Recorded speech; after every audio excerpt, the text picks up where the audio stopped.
su Biblia a la carta de Pablo a los Efesios.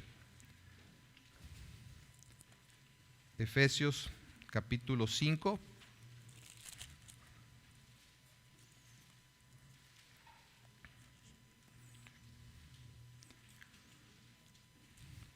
Y vamos a los versículos 25 al 33.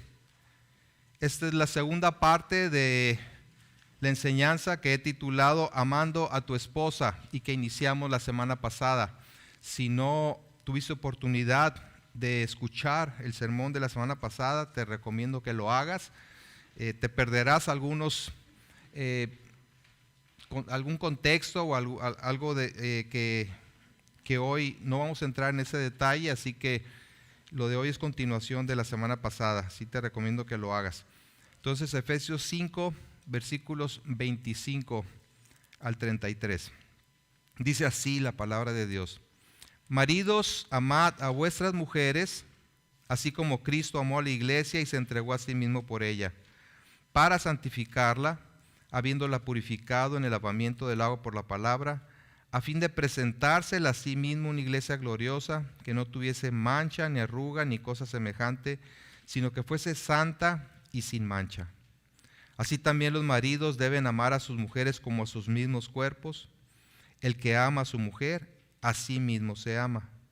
Porque nadie aborreció jamás a su propia carne, sino que la sustenta y la cuida, como también Cristo a la iglesia. Porque somos miembros de su cuerpo, de su carne y de sus huesos. Por esto dejará el hombre a su padre y a su madre, y se unirá a su mujer, y los dos serán una sola carne. Grande es este misterio, mas yo digo esto respecto de Cristo y de la iglesia. Por lo demás, cada uno de vosotros ame también a su mujer como a sí mismo, y la mujer respete a su marido. Oremos. Bendito Padre, nuevamente acudimos a ti en un reconocimiento de nuestra gran necesidad y dependencia de ti. Ayúdanos para que, dispuestos nuestros corazones a recibir tu palabra, tú hables y hagas una obra transformadora en cada uno de nosotros. Y a mí, Señor, para que me guíes en la exposición fiel de tu palabra, y tú seas honrado, tú seas, Señor, reconocido y glorificado en todo. Amén. Amén. Amando a tu esposa. Varones, ¿cómo les fue con la primera dosis de vacuna en contra del virus del machismo? El doctor Rodolfo estaba un poco preocupado por las reacciones adversas que pudieran presentarse. ¿Sí? Y en realidad espero que haya habido reacciones a la enseñanza bíblica acerca de la responsabilidad de los esposos como líderes de nuestras casas. No reacciones negativas, sino reacciones positivas en un sincero y humilde reconocimiento de que no hemos asumido del todo esta gran responsabilidad tal como Dios lo espera de nosotros. Como mencioné la vez anterior, ser cabeza de nuestras esposas o ser cabeza de tu futura esposa significa amarlas así como Cristo ha amado a la iglesia, lo cual dista mucho de ser el ejemplo que en términos generales los varones hemos dado. De ahí que las mujeres se manifiesten muchas veces yéndose al extremo. Acaba de pasar el llamado Día Internacional de la Mujer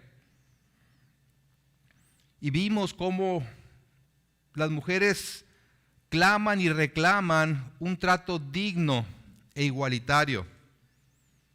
Por supuesto que no estoy de acuerdo con las formas de hacerlo, en algunos de los casos, ni con algunas de sus demandas.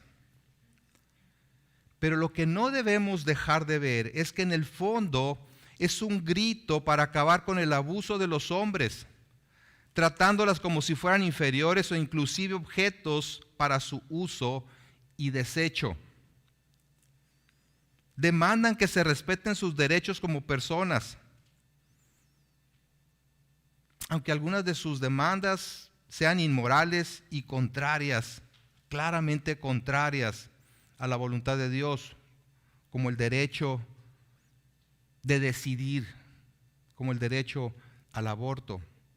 Por supuesto que eso no estamos de acuerdo con ello.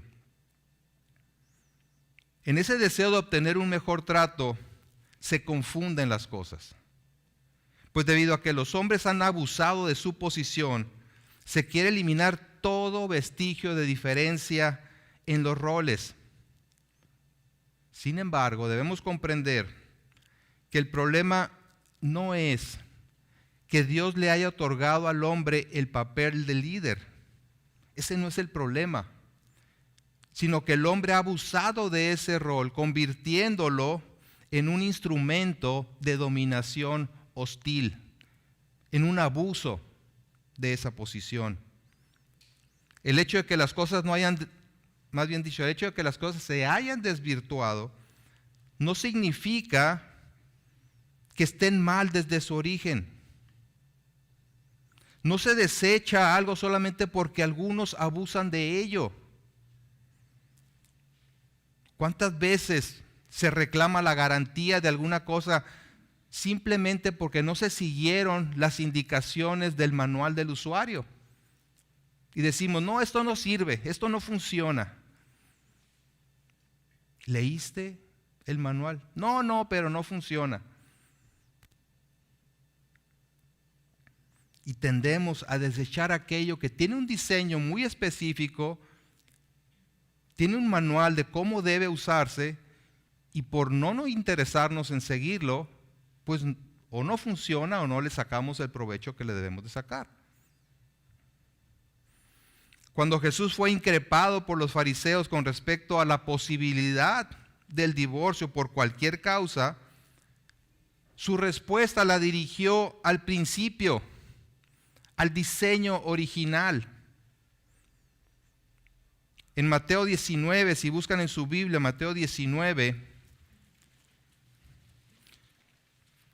dice que los fariseos, para tentar a Jesús, como solían hacerlo, le preguntaron que si era lícito al hombre divorciarse de su mujer por cualquier causa.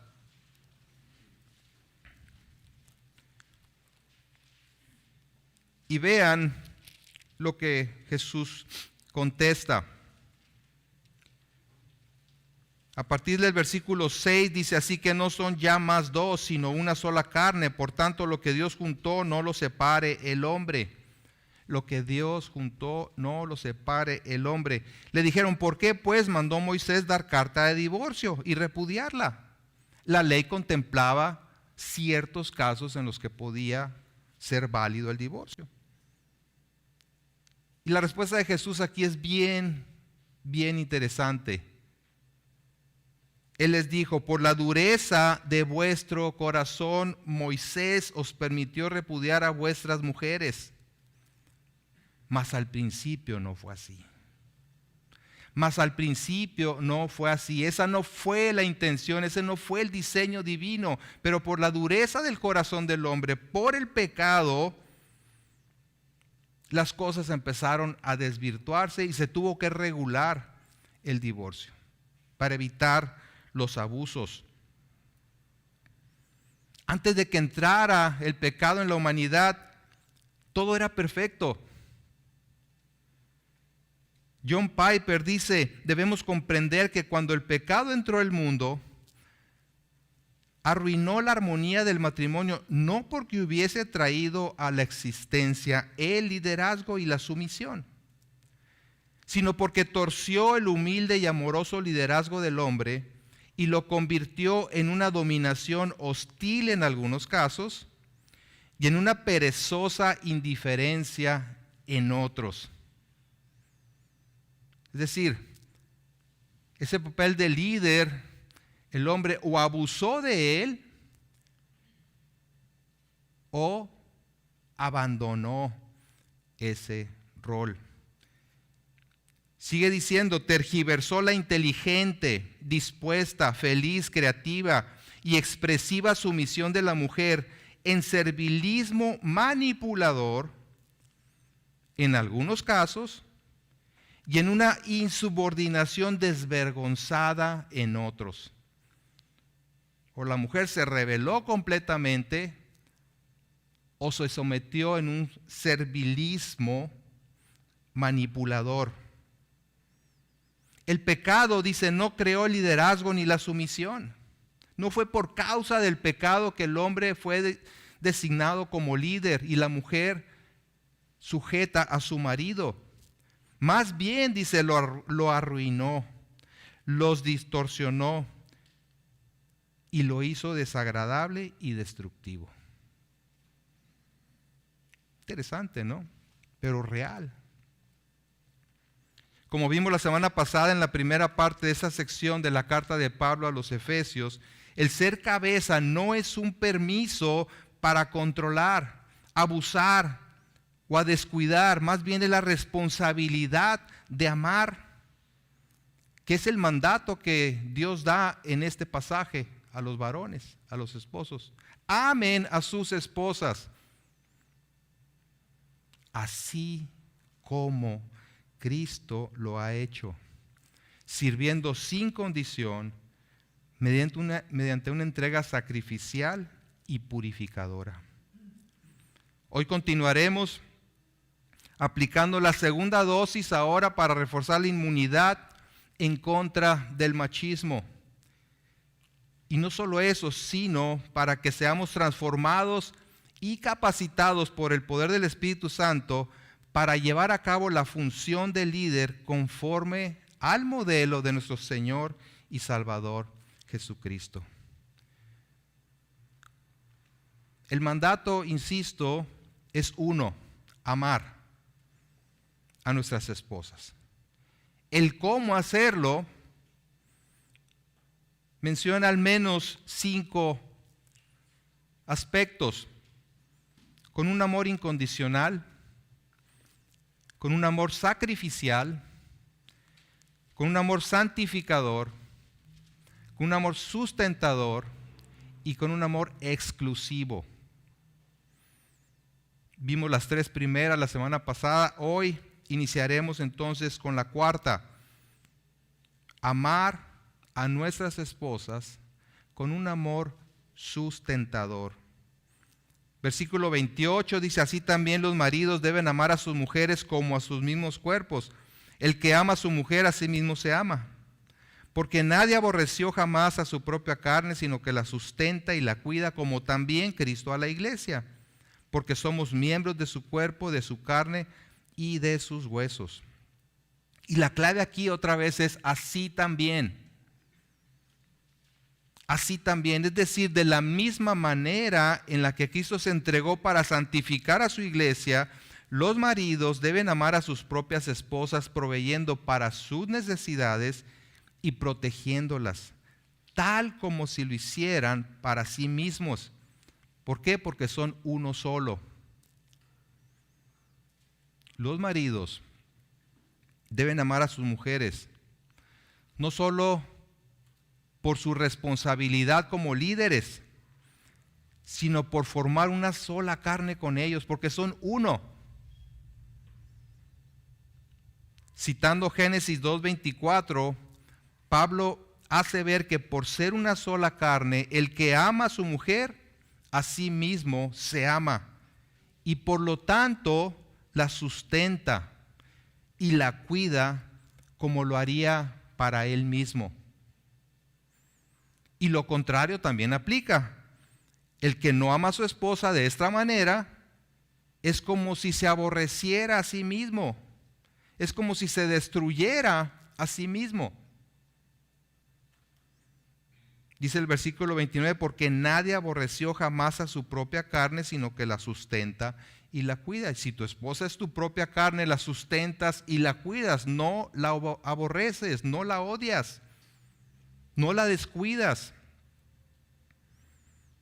Nadie en su sano juicio y aclaro, ¿verdad?, en su sano juicio, porque hay algunos casos, aborrece su propio cuerpo al grado de destruirlo.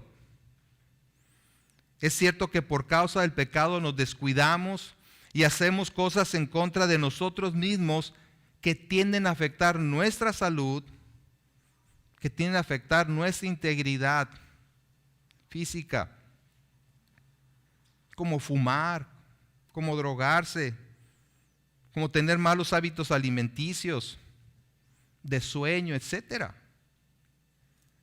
Pero la realidad es que la mayoría comemos cuando tenemos hambre. Y algunos hasta nos ponemos de malas si no comemos cuando tenemos hambre, ¿verdad? Nos abrigamos cuando tenemos frío. Buscamos curarnos cuando estamos enfermos. En todo esto, el modelo y la referencia sigue siendo el amor de Cristo, quien como cabeza amorosa tiene un excelente cuidado de su cuerpo, que es su iglesia. Él hace provisión para nosotros como su iglesia. Dice, porque somos miembros de su cuerpo, de su carne y de sus huesos. Estamos íntimamente ligados a Él. Él como cabeza del cuerpo y todos nosotros, los creyentes, como miembros de su cuerpo. Somos su encarnación actual en la tierra. Así que el no hacerlo es como abandonarse a sí mismo. Él jamás hará eso. Él sustenta y cuida a su iglesia. Esto implica que es su proveedor y es su protector. Así que el liderazgo que le corresponde al varón como cabeza de su esposa implica que es el proveedor y protector de ella y de su familia. Son dos áreas fundamentales donde el esposo está llamado a cargar con la responsabilidad principal, y el no llevarlas a cabo o hacerlos con negligencia es pecado, porque esta es la voluntad de Dios. Sustentar significa alimentar o nutrir para el crecimiento. Generalmente se usa en el contexto de los hijos. Por ejemplo, se traduce como criar en Efesios 6:4, cuando dice a los padres, sino criarlos en disciplina y amonestación. Implica proporcionar un clima propicio para el crecimiento y desarrollo, no solamente en el aspecto material, sino también en el espiritual, en el físico y en el emocional. Es su responsabilidad proveer materialmente. Esto independientemente de que la esposa también trabaje fuera de casa. En 1 Timoteo 5:8 dice, porque si alguno no provee para los suyos y mayormente para los de su casa, ha negado la fe y es peor que un incrédulo. Sin embargo, en ocasiones el esposo y jefe de familia se basa en el hecho de que trabaja jornadas extenuantes para deslindarse de otras responsabilidades, descuidando el crecimiento y desarrollo de su familia en las demás áreas. Acompáñenme a Deuteronomio 6.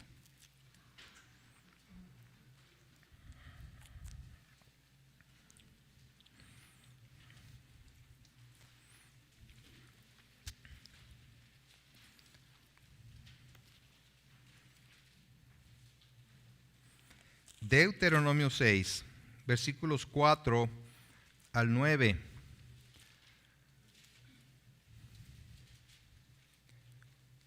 Dice Dios a su pueblo, oye Israel, Jehová nuestro Dios, Jehová uno es, y amarás a Jehová tu Dios de todo tu corazón y de toda tu alma y con todas tus fuerzas. Y estas palabras que yo te mando hoy estarán sobre tu corazón, y las repetirás a tus hijos, y hablarás de ellas estando en tu casa y andando por el camino y al acostarse y cuando te levantes. Y las atarás como una señal en tu mano y estarán como frontales entre tus ojos. y las escribirás en los postes de tu casa y en tus puertas. Esto implica, como pueden ver ahí, en primer lugar, que el varón se da a la tarea de poner la palabra de Dios en su corazón para luego transmitirla a su familia. Pero si no la pone primero en su corazón, si no se alimenta primeramente de ella, pues no va a tener absolutamente nada que transmitir a su familia. Y si no tiene tiempo para esto, entonces algo anda mal, porque no es opcional. No dice, hey, si tienes tiempo, haz esto. Cuando te acuerdes, hazlo. No. Entiendo, ¿verdad?, que habrá temporadas de mucha exigencia en el trabajo, pero si esa es la constante, algo no está en orden y debe procurar hacer los ajustes necesarios. Debes procurar cambiar tus prioridades. Conocí en un retiro matrimonial hace algunos años a una pareja de considerable edad, ¿verdad?, así como yo comprenderé. Y este varón me decía que había trabajado como 30 años de una manera ardua, extenuante. Y por un problema cardíaco se tuvo que retirar. Lo mandaron a su casa a descansar.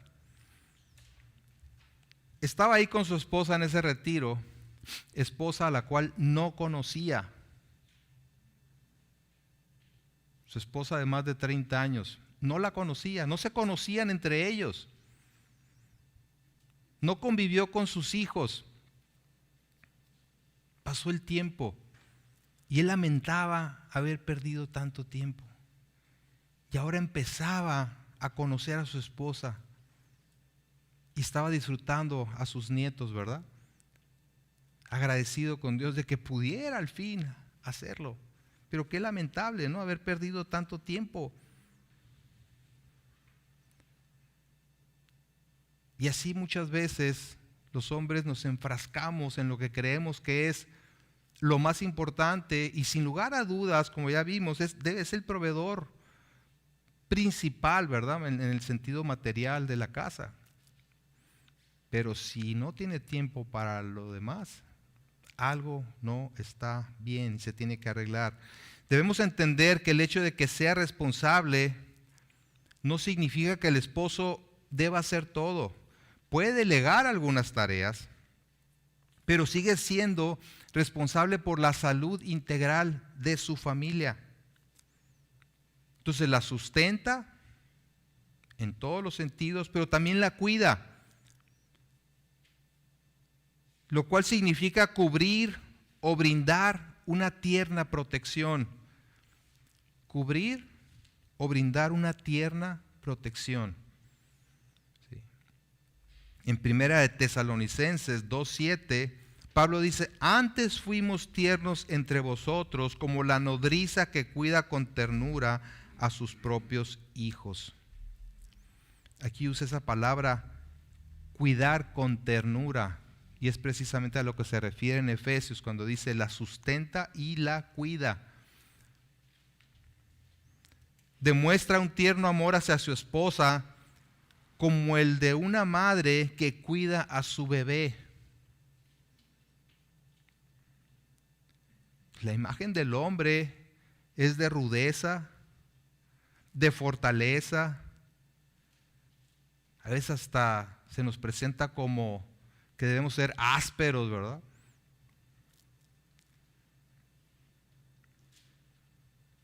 Pero estas cualidades de fortaleza y rudeza deben ir acompañadas de ternura. ¿Cómo lo hace? ¿Cómo la cuida? Como también Cristo lo hace con su iglesia, salvándola y protegiéndola. Él es.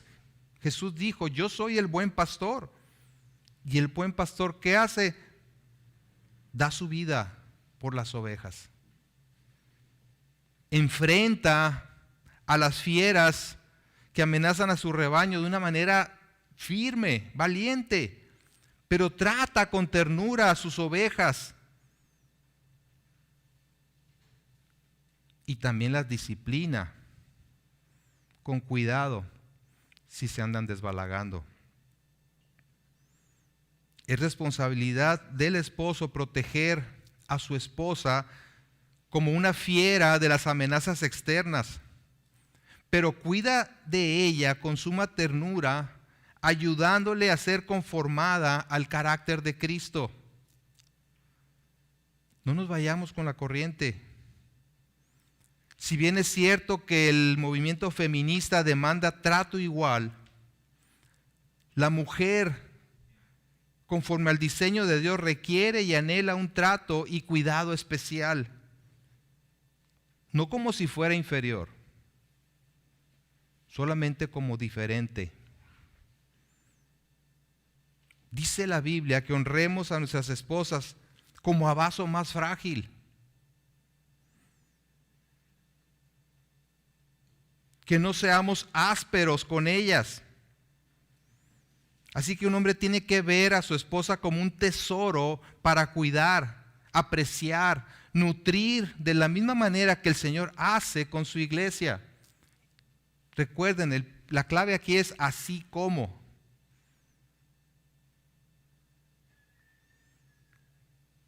Esto implica tratarlas con ternura, cuidando sus sentimientos y protegiéndola de toda amenaza. Claro, en ningún momento solapando su pecado. Cuida de ella física, emocional y espiritualmente.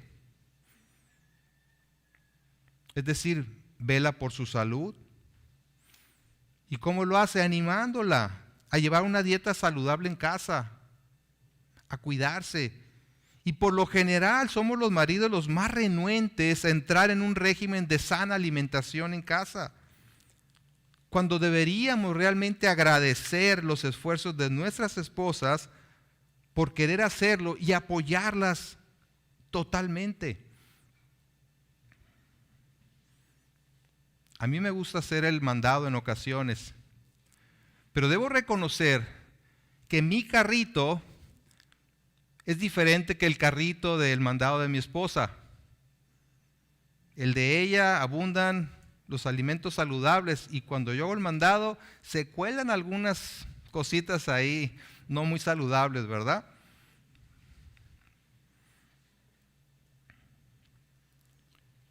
El caso es que debe velar por su salud física, pero también por su salud emocional. Como dije, protegiéndola de ataques externos y de temores internos, brindándole apoyo en todo momento, confortándola con la palabra, guiándola con la sabiduría de Dios. Como esposos somos principalmente los instrumentos en las manos de Dios, proveyendo a nuestras esposas de seguridad emocional. Es nuestro deber afirmarlas por el valor que tienen en Cristo y no compararlas con otras mujeres consideradas exitosas en el mundo. A veces lo que la mujer requiere de ti es solamente que la escuches. Pero ¿qué es lo que hacemos muchas veces los esposos? Pronto brincamos con soluciones. No, es que mira, deberías de hacer esto y esto y esto. Y la esposa queda así, llora más, ¿no? ¿Qué pasó? ¿No te gustó mi solución? No es la solución lo que no le gusta. Es que lo único que quiere es que la escuches. No que le des 1000 soluciones. No son muy pragmáticos a veces los hombres y muy tendientes, ¿no? a ofrecer soluciones para todo. Bueno, también tenemos que velar por su salud espiritual. ¿Y cómo lo hacemos? Pues proveyendo el alimento espiritual, la leche espiritual no adulterada, mediante la cual crece para salvación. Exponerla a la palabra de Dios. proveerle esos momentos, esos tiempos, para que ella también se alimente de la palabra. Y si no sabes cómo hacerlo, para eso está la iglesia, para apoyarte, darte recursos para que lo puedas hacer. Es la responsabilidad del esposo tomar la iniciativa en esta área. Y si quieres un matrimonio dichoso, debes invertir especialmente en el área espiritual. Y esto necesariamente requiere tiempo, requiere que sea prioridad, requiere iniciativa, requiere diligencia. No se va a dar así solito. Puedes argumentar, ¿verdad?, que no tienes tiempo, que estás cansado, o lo que quieras poner como excusa, pero revisa tus prioridades. Analiza a qué le dedicas tiempo y verás cuánto tiempo desperdicias en cosas que no contribuyen ni a tu crecimiento espiritual, mucho menos al de tu esposa y de tu familia. ¿Cuánto tiempo pasas en redes sociales? ¿Cuánto tiempo pasas en televisión? ¿Cuánto tiempo pasas viendo juegos? ¿Cuánto tiempo pasas en hobbies que no te conducen a nada? ¿O en pláticas que no edifican?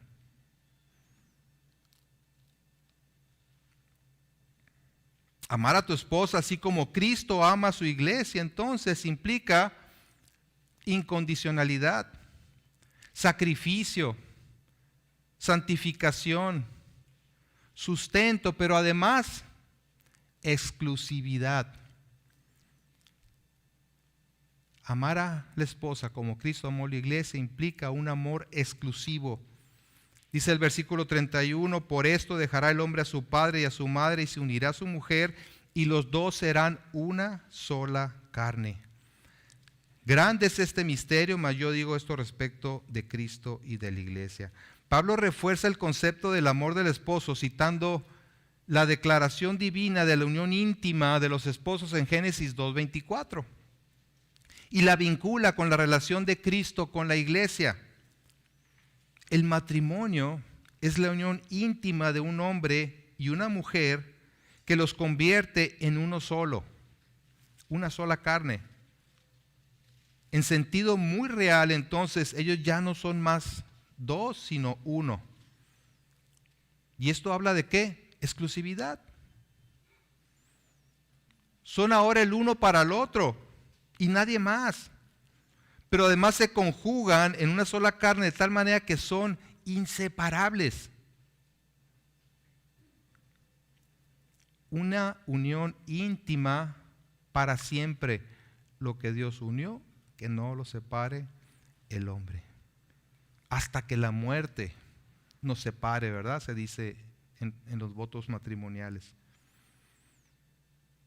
Es por eso, por lo que todo adulterio, toda inmoralidad sexual son condenadas en la Biblia, porque violan esa unidad. Al citar este mismo pasaje en Génesis 2:24, Jesús agregó, así que no son ya más dos, sino una sola carne, por lo tanto, lo que Dios juntó no lo separe el hombre. Y dice en Malaquías 2:16 que Dios aborrece el divorcio.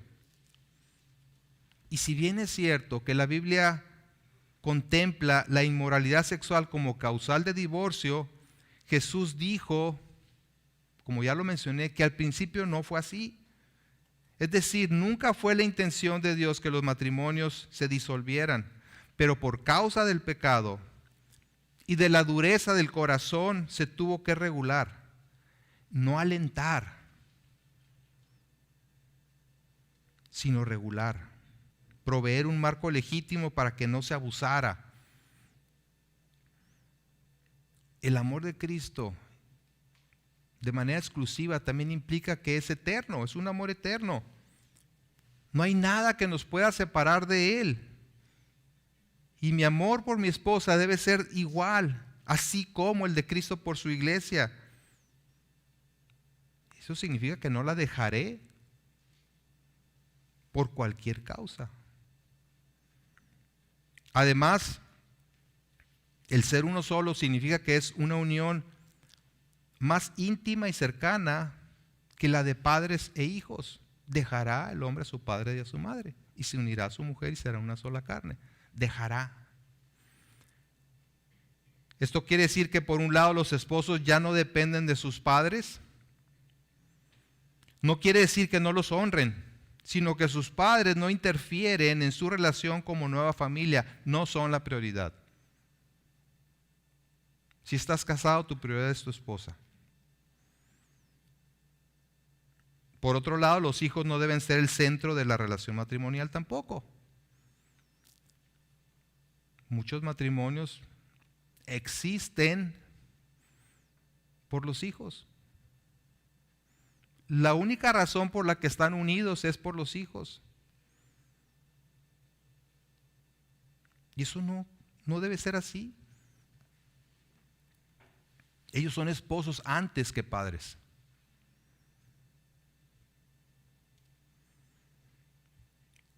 Esta es la manera en la que los esposos debemos amar a nuestras esposas.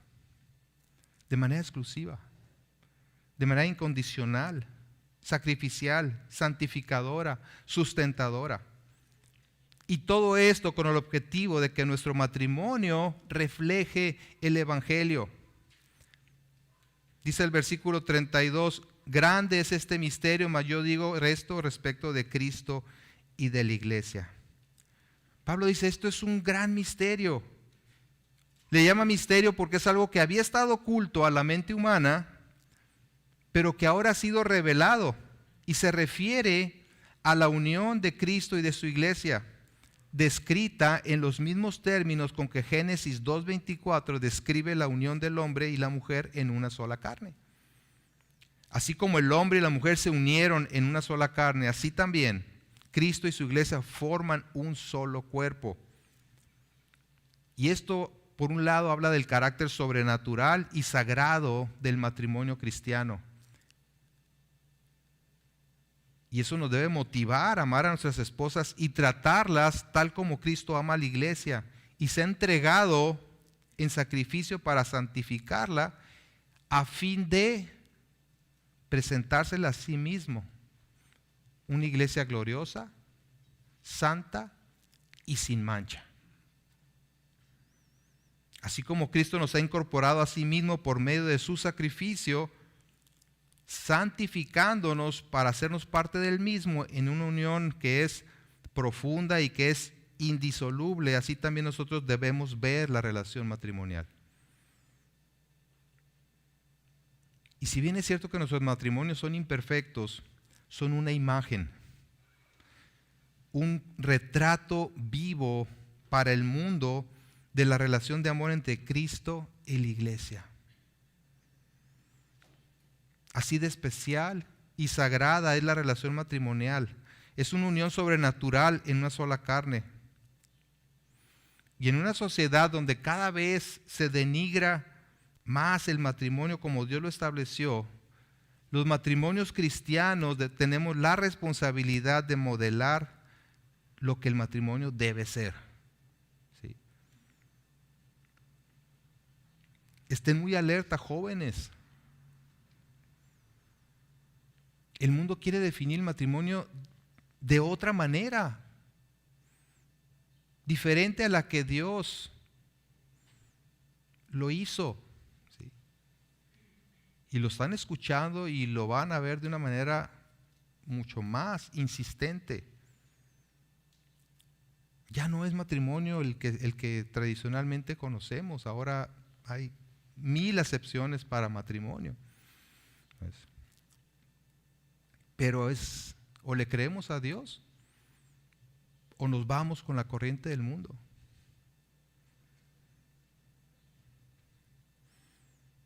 Es parte, ¿verdad?, del ataque diabólico sobre esta institución divinamente creada.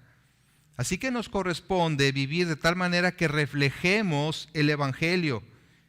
Y esto se dará en la medida en la que el esposo ame a su esposa, así como Cristo amó a su iglesia, y que la mujer se someta a su marido, así como al Señor.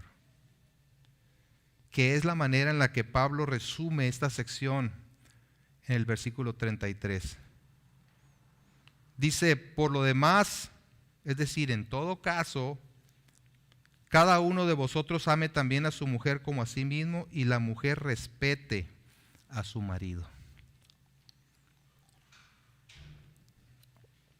Todo eso que les he venido diciendo, dice Pablo, se resume en estos dos mandamientos: que el hombre ame a su mujer como a sí mismo y la mujer respete a su marido. La sumisión de la esposa se da a través del respeto hacia él.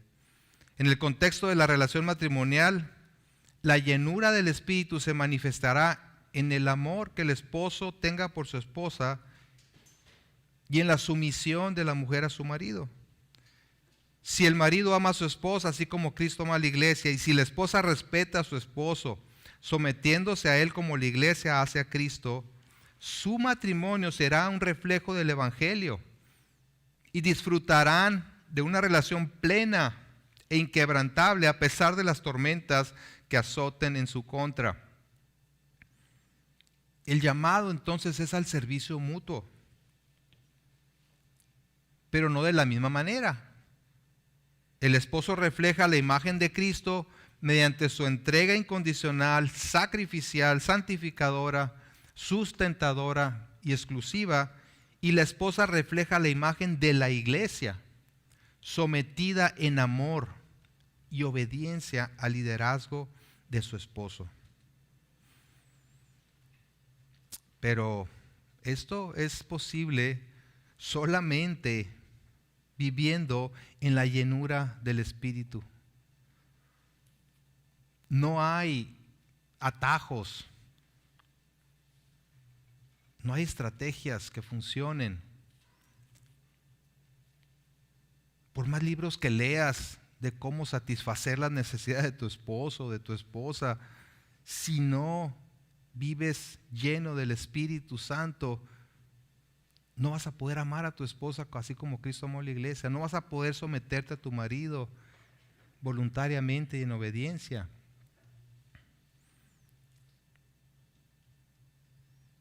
Un autor dice: amar de una manera que refleje a Cristo va en contra de la carnalidad, requiriéndonos que miremos una y otra vez a nuestro Salvador y a su gracia. Y ese es justo el lugar donde Él nos quiere, dependiendo y disfrutando de su gracia en el contexto cotidiano de nuestros matrimonios. El Señor Jesús dijo: separados de mí, nada pueden hacer. Y esto implica que solamente en comunión con Él y su palabra llevaremos fruto para su gloria. Para que el matrimonio funcione de acuerdo con el diseño de Dios, los esposos deben permanecer en Cristo, obedeciendo su palabra. Sabemos que la raíz de todo problema matrimonial es el pecado. Sí, podrá haber otro tipo de problemas, pero la raíz es el pecado. Y la expresión del pecado es el egoísmo, donde cada uno busca su propia satisfacción. Te doy si tú me das, hago si tú haces, y porque no haces yo no hago. Y así, ¿verdad? Entra el matrimonio en un círculo vicioso. Cada quien exigiendo en esa tendencia egoísta que tenemos los seres humanos. Y es una lucha diaria en contra de la carne, en contra del enemigo.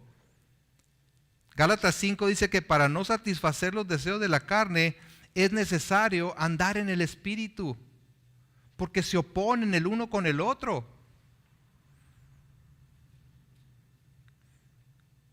Vayan a Gálatas 5, versículos 16 y 17. ahí atrasito de Efesios.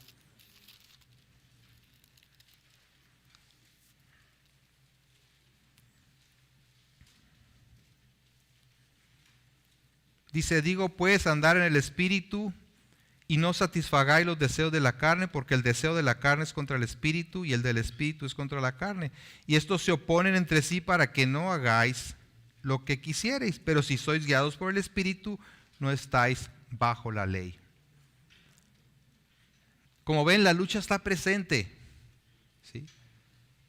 Y la única manera de vencer es andando o caminando pues en el Espíritu. Es decir, en comunión con Dios y su palabra, creyéndole a Dios y viviendo el Evangelio en el día a día. Esto implica perdonar así como Cristo me perdonó a mí. Implica tener la humildad para reconocer nuestras fallas y para pedir ayuda. Implica mostrar misericordia, así como hemos recibido misericordia. Ser pacientes, ser tolerantes, requiere de abundante gracia, otorgándole nuestro amor, no porque lo merezca, sino porque así hemos sido amados por el Señor. Caminen en el Espíritu, dice el Señor. Y entonces el fruto del Espíritu es amor. Primeramente amor. A veces queremos crear el amor en nuestras fuerzas por estrategias humanas, acciones sin o alejados del Espíritu. Y por eso nos frustramos. Y por eso fallamos y fracasamos. Necesitamos que sea un fruto de nuestra comunión con Dios. Necesitamos de la gracia de Dios para vivir conforme a su voluntad. Gracia que Él nos da si tenemos la humildad para reconocer que necesitamos su ayuda. Pero a veces los hombres somos muy orgullosos. No creemos que necesitemos ayuda. No, yo puedo. Oye, mi amor, pues vamos a consejería. No. Aquí en mi matrimonio nadie se mete. Yo puedo. Le voy a echar ganas. Y pasa un año, pasan 2 años, pasan 5 años, pasan 10 años y ahí están tus ganas, ¿verdad? Patinando sobre lo mismo. Debemos dejar el orgullo a un lado. La soberbia. Dice Santiago 4, ¿verdad? Vayan a Santiago.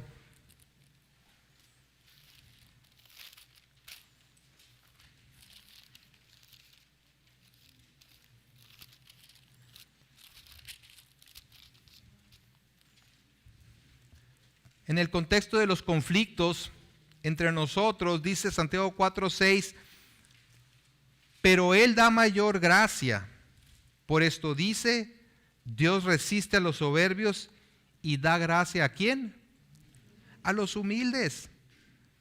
Y vean lo que dice a continuación, someteos pues a Dios, resistid al diablo y huirá de vosotros. A veces queremos que el diablo huya sin someternos a Dios. Eso no va a suceder. Aquí está el orden. Sométete, obedece, camina conforme a la voluntad de Dios y podrás resistir al diablo, y al darse cuenta que no tiene nada que hacer en tu matrimonio, se alejará. Se alejará. Versículo 8. No basta con dejar de hacer ciertas cosas, ¿no? Dice, acercaos a Dios y Él se acercará a vosotros. Pecadores, limpiad las manos, y vosotros los de doble ánimo, purificad vuestros corazones. Como pueden ver, Dios resiste a los soberbios, pero al que se humilla, le da de su gracia, que lo capacita para vivir conforme a su voluntad, y mediante ella pueden resistir los embates del diablo para destruir su relación. Ahora, ¿qué pasa si uno de los dos no es cristiano? o no hace su parte. Y si no hace su parte, posiblemente no sea cristiano. El mandato para los esposos es amar sin consideración de la condición de su esposa. No dice, ama a tu esposa sí y solo si ella es una mujer piadosa, devota a Dios. No, ¿verdad? Igualmente la mujer cristiana debe someterse a su marido independientemente de que sea cristiano o no. Claro, salvo en aquellas prácticas que contradigan la voluntad de Dios. Una hermana cuyo esposo no es cristiano dijo, nosotras tenemos mayor responsabilidad de modelar el evangelio. Como mujeres cristianas casadas con hombres inconversos tenemos más responsabilidad de modelar el evangelio. Porque nos están viendo, nos están juzgando a la luz de lo que decimos creer, de lo que profesamos ser. Pero aparte, porque Dios honra esa obediencia. Lo que nos corresponde a nosotros los cristianos es someternos a Dios y a su palabra. Lo demás se lo dejamos al Señor. Él sabrá cómo, cuándo y si lo hace, ¿verdad? El trato con nuestros cónyuges. Ahora, la esposa no debe exigir a su esposo que asuma el liderazgo. No es algo que la mujer le exige al esposo. ¡Hey! Tú tienes que ser cabeza porque mira, la Biblia dice que tienes que ser cabeza. Si lo hace así, entonces ella es la líder, le está diciendo qué es lo que debe de hacer. No es que no le enseñe lo que dice la palabra, no le debe exigir. La motivación y la fortaleza para convertirse en líder es únicamente obra del Espíritu Santo por medio de la palabra de Dios. Es Él el que trae convicción de pecado. Es el Espíritu Santo el que convence de lo que cada quien tiene que hacer. ¿Qué puedes hacer? Pues ora por él. Exprésale aprecio por aquellas cosas que sí hace bien. Busca el momento para hablar con él y decirle, ¿verdad?, qué es lo que piensas, pero con una actitud no de mandona, no de ultimátum, ¿verdad?, sino una actitud piadosa conforme a la misericordia que ha recibido en el Señor. Ahora, en cuanto a los esposos, o todos los varones en general, debemos tomar aliento en el hecho de que cualquier cosa que Dios nos pide, también provee los recursos para llevarla a cabo. Dios nos dice que hagamos algo y nos deja a la deriva. Él da mayor gracia, lo leímos en Santiago, ¿verdad? Él da mayor gracia. No es fácil. El liderazgo no es fácil en ningún área. Es una gran responsabilidad que requiere de un gran poder. Y este solamente vendrá por la llenura del Espíritu. Como maridos, nuestro objetivo debe ser que el amor de Cristo fluya a través de nosotros hacia nuestras esposas, y esto solamente sucederá en continua comunión con Él. Insisto, el amor es un fruto del Espíritu. No lo podemos producir nosotros. El Espíritu lo produce si nosotros estamos viviendo en Él. Debemos orar con mayor denuedo para que seamos conformados más a la imagen de Cristo y podamos entonces amar así como Él nos ha amado. ¿Y cómo lo ha hecho? ¿Cómo lo ha hecho? ¿Verdad? De tal manera amó Dios al mundo que dio a su Hijo unigénito para que todo aquel que en Él cree no se pierda, mas tenga vida eterna. Dio. Cristo dio su vida para santificar a su iglesia y presentársela a sí mismo como una iglesia gloriosa, santa y sin mancha. Ahí está la clave. vamos a participar de la Cena del Señor para conmemorar precisamente este precioso hecho, ¿verdad? Que Cristo dio su vida para santificar a su iglesia. Nosotros que estábamos manchados por el pecado, que era imposible presentarnos como justos delante de Dios, Cristo se entregó. Él dio su vida para impartirnos su justicia.